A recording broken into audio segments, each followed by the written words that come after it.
Hello everyone, welcome back. I hope you've had a wonderful week.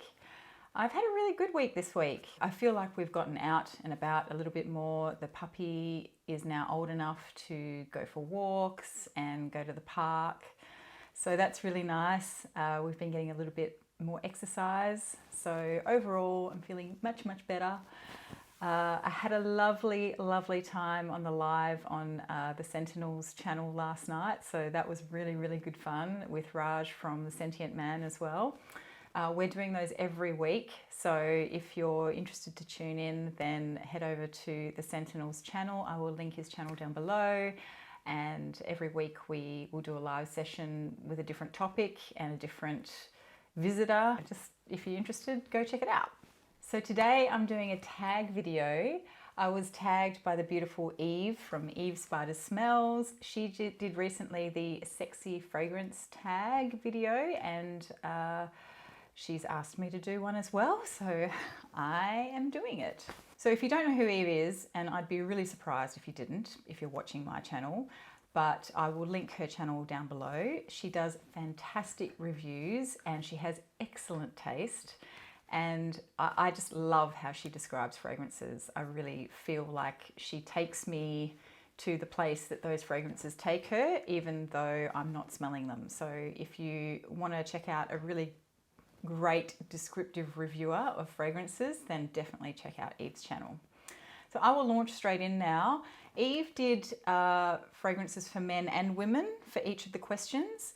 But I'm just going to stick with women's fragrances today, partly because of time. I still have all of my Sunday chores to do and it is already 3:15 in the afternoon. We have been running around. We've had some visitors over today, so it's just been a little bit hectic. So I will only stick to the women's. Hopefully that'll make it nice and quick and sharp and short for us. And yeah, so I will just get on with it. So bear in mind, this is the sexy fragrance tag. So I'm assuming the mandate is to choose fragrances that are a little bit sensual, even though the circumstances might themselves not be overtly sensual. So the first question is the first date fragrance for daytime. So daytime date. And I chose So Nude by Costume National.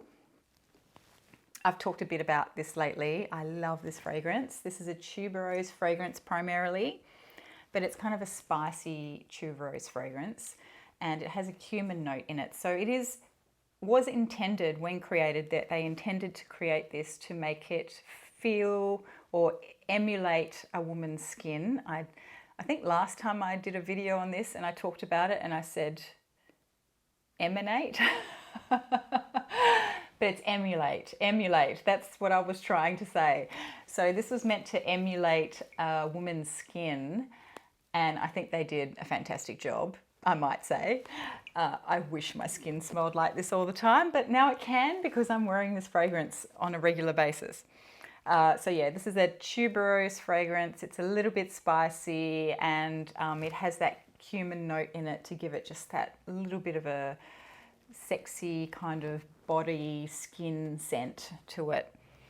And I really love it. The cumin isn't overtly bold in this fragrance, and so I feel like it just does enough of a job to make it smell skin-like without it being too food-like or too BO-like, which is what people normally complain about with cumin notes, is that it can smell like BO or something. So it doesn't smell like BO, just smells like warm skin that smells really good with some tuberose in there.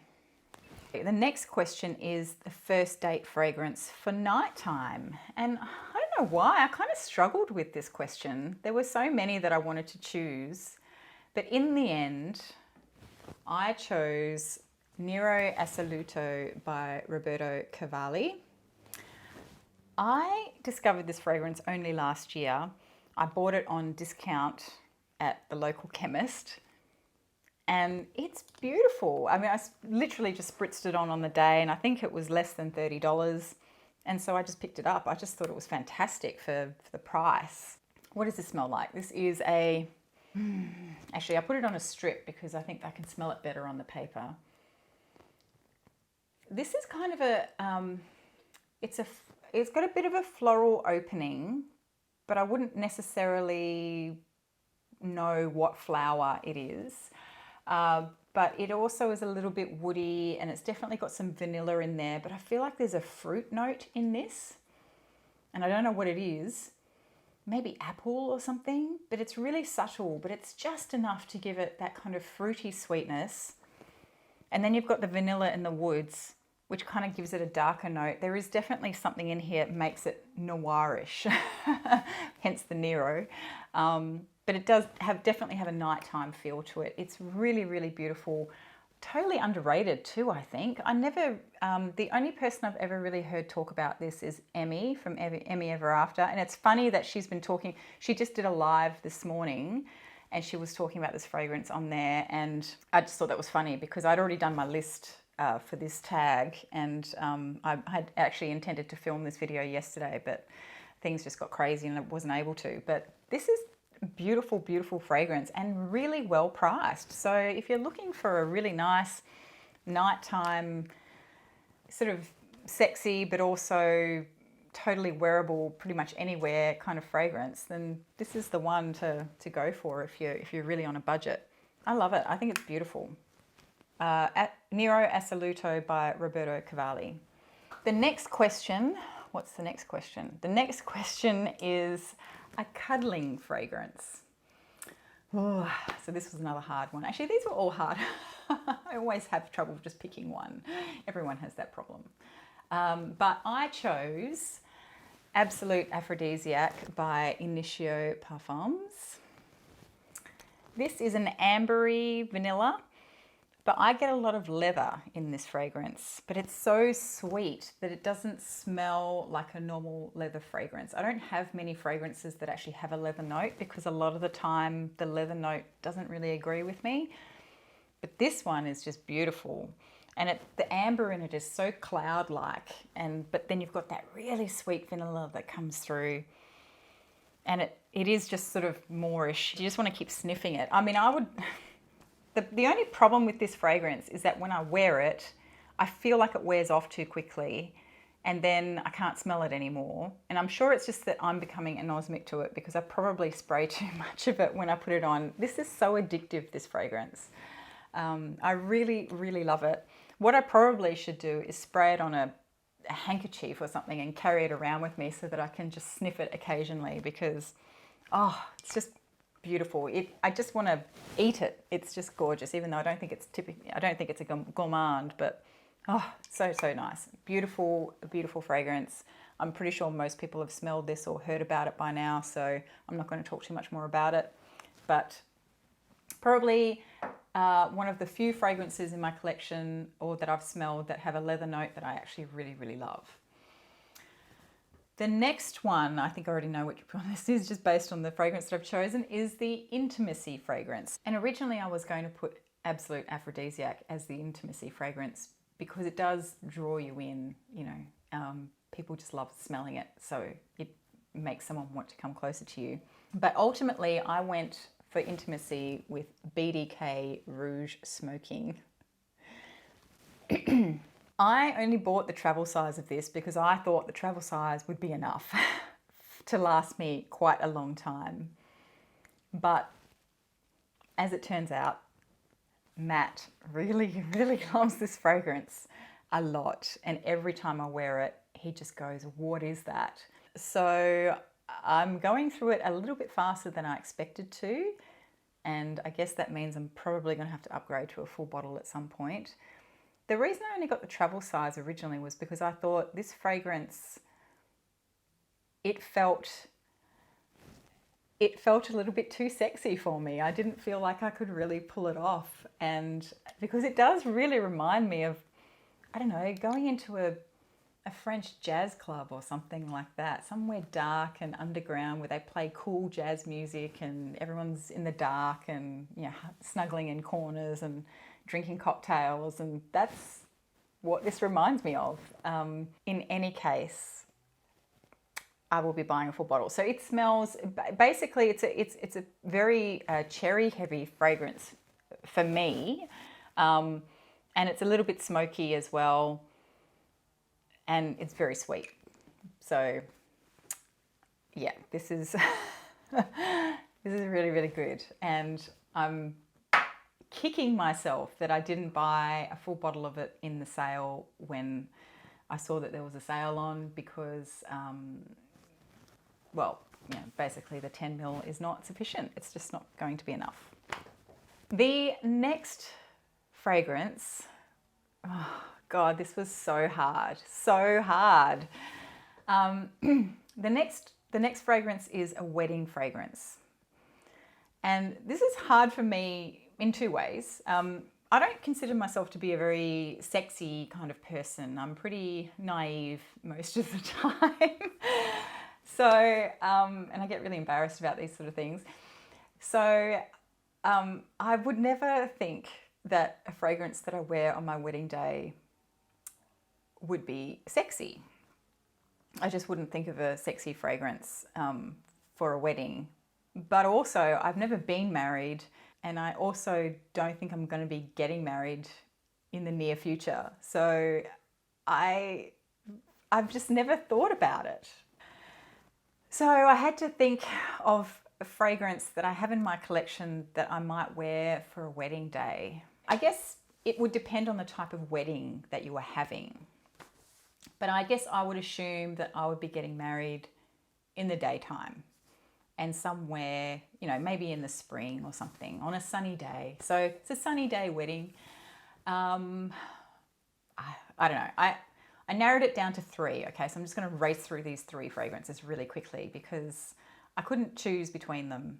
And I don't even think either of these fragrances would necessarily be what I would choose for my wedding day if I were to get married. But these are the ones that I came up with. So, first one that I picked was Kai, which is a beautiful white floral. I have talked about this in a previous video. I think it was my early niche fragrance video. It's a white floral, primarily based around gardenia, I think. And it's just a really lush white floral fragrance. It's kind of a little bit sexy in a holiday kind of way. It doesn't smell like suntan lotion or anything. It doesn't have a coconut note, I don't think. I really love it. I think it's beautiful. It's, but the reason, I guess I kind of thought this would be a really good wedding fragrance, but I would never wear this for my wedding because at the time of my life that I was wearing this, this has scent memories for me that don't work with a wedding day, I guess. I don't know, it's just weird. I couldn't do it, but that would be a good wedding day fragrance. The other one that I thought of was Jaipur Chart by Sana Jardin. I wore this the other day, so obviously I'm just working off a sample here, so I'm not that familiar with it yet, but I really love this fragrance. So it's a white floral. I think it's got ylang ylang, and it's kind of like a little bit heavier than a white floral, so I feel like it's got yellow florals in there as well. And I don't know, it's kind of a bit woody, it's kind of a bit green. It's really exotic smelling. It smells, it must have a heap of jasmine in it actually, because it kind of reminds me of when I used to go to Bali on holidays, and a lot of the resorts that you'd stay in, especially the island resorts, they would scent the room with jasmine, and that's kind of what it smells like. So maybe it's mostly primarily a jasmine scent, but there's something in it too. I don't know what it is. Is it woody? Is it green? Is it a little bit spicy? Maybe it's all of those things, but it's not just, I mean, this is pretty much white floral. This is more than that, but I'm really struggling for words on how to describe it, but it does smell really exotic and kind of a little bit mysterious, but you can also tell it's a white floral. So I thought, oh, that would work really well for a wedding. And the other one that I thought would work really well for a wedding is New Look 1947 by Christian Dior, Maison Christian Dior. I only have a sample of this one as well, but this was sent to me by my friend Pep, who keeps sending me things that I really like and are really expensive. So stop doing that, Pep. Oops, I've just spritzed it everywhere except where I wanted it to go. So this is also a white floral fragrance, but it's also a bit powdery and more refined and clean smelling than the other two. The other two were kind of, they still had that really juicy, indolic element to the white floral. This one doesn't have that. This is more refined white floral with some powder and maybe a little bit woody in the base. I wore this the other day on my skin and I loved it. Really, really loved it. It's very light, it's very airy, it doesn't project a whole amount. And it's just very, very beautiful. But if we're going for a sexy wedding fragrance, then I think it would, out of the ones that I've chosen, it would probably be Kai or the Jaipur Chant from Jardin. Anyway, that was a long ramble. Okay, moving on. So the last one is fragrances that you would wear to meet the parents. So this one was really weird to me because I thought, I don't want to wear a sexy fragrance to meet my partner's parents for the first time. That's just weird. What would they think of that? So to be quite frank, the fragrance that I wore when I met my partner's parents was Infusions d'Iris by Prada, which I thought was a very sophisticated and understated fragrance, and I don't know if it worked well or not. I don't think they commented on it. I don't think anyone even noticed what I was wearing, which is probably a good thing. But if I were to meet them again and for the first time, and I wanted something that I thought would be alluring to Matt, but also proper and, you know, palatable for meeting the parents, I think I would choose something like A Sunshine Woman by Amouage. And the reason why is because this forms just a beautiful cloud around me when I wear it, which I think is very inviting. And I know that Matt really loves this fragrance on me, but it's just that whole aspect of having that cloud form around you. It's a little bit powdery. I don't know if it's tonka that does that. There's so many things. There's so many things in this fragrance. So I wouldn't even be able to tell you all the notes in here. But also it's bright, you know. It's not overtly sexual or heavy. And so I think this would work really well in that scenario where you might be sitting next to your partner and you want to remind him that, you know, or you maybe want to toy with him a little bit, but at the same time you want to appear mature, but also a little bit demure and well behaved, then this is, I think, the fragrance that I would choose if I wanted to do that to Matt on the day that I met his parents. So I think that comes to the end of the tag. I hope you enjoyed it. Thank you again, Yve, for tagging me. I really actually like doing these tag videos. These tag videos are really good fun, and but they also get you thinking. As I said, I had trouble with this one. So I'm going to leave it there. Have a lovely, lovely week, everyone. And don't forget to tune into Pep's channel, The Sentinel, if you are interested in catching us on the live stream on the weekends. He advertises the live stream on his channel. I can't do that yet because I'm still a little bit too small, so I can't actually post any notifications in my community tab, but I do try and post the notifications in my Instagram stories. So do tune in there if you can. All right, thanks, and I'll speak to you next week. Bye.